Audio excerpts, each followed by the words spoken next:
માળિયા હાટીનામાં શ્રાવણ માસના છેલ્લા સોમવારે વરસાદમાં પણ શિવાલયો ભક્તિભાવથી ગુંજ્યા હતા। માળિયા હાટીનામાં શ્રાવણ માસના અંતિમ સોમવારે ભક્તિભાવનું અદ્ભુત દ્રશ્ય જોવા મળ્યું હતું। શહેરના મુખ્ય શિવાલયોમાં હર હર મહાદેવના નાદ સાથે ભક્તિમય માહોલ સર્જાયો હતો। માળેશ્વર મહાદેવ, સિદ્ધેશ્વર મહાદેવ, રામેશ્વર મહાદેવ અને રુદ્રેશ્વર મહાદેવ સહિતના મંદિરોમાં ભક્તોની મોટી સંખ્યામાં હાજરી જોવા મળી હતી।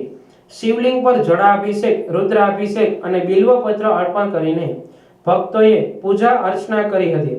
અત્રે શિવ મંદિર ખાતે શ્રાવણ મહિનાના દર છેલ્લા સોમવારે સ્વર્ગસ્થ જીલુભાઈ લખાભાઈ સિસોદિયા, અમીરસિંહ બાપુ, હેબલ બાપુ સિસોદિયા અને વિક્રમસિંહ નાથ બાપુ સિસોદિયા તરફથી દર સોમવારને શ્રાવણ મહિનાના છેલ્લા સોમવારે પ્રસાદીનું આયોજન કરવામાં આવે છે અને દર વર્ષની જેમ આ વર્ષે પણ અહીંયા કેટલા બધા ભક્તોએ પ્રસાદીનો લાભ લીધો છે અને બધા ભક્તોને મારી નમ્ર વિનંતી કે દર શ્રાવણ મહિનાના છેલ્લા સોમવારે અમને તમારી પ્રસાદી લેવા માટે તમે અહીંયા પધારો અને અમને પ્રસાદ દેવાનો લાભ આપો।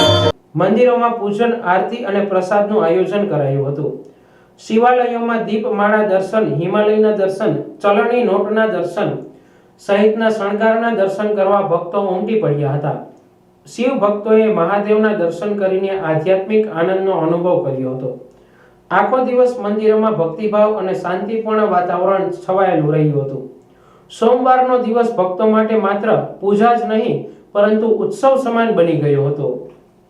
આપણે ભક્તોએ એક મહિનો દિવસ શિવજીની પૂજા કરી, આરતી કરી અને ચારે સોમવારનો લાવો લીધેલ છે અને શિવજીના દર્શન કરી શિવજીના અને ધન્ય પામેલ છે। પ્રથમ સોમવારે આપણે એવું શૃંગાર કરેલ હતો કે શિવજી જંગલમાંથી મંદિરે આવે છે। બીજા સોમવારે આપણે મંદિરની શોભા કરેલી।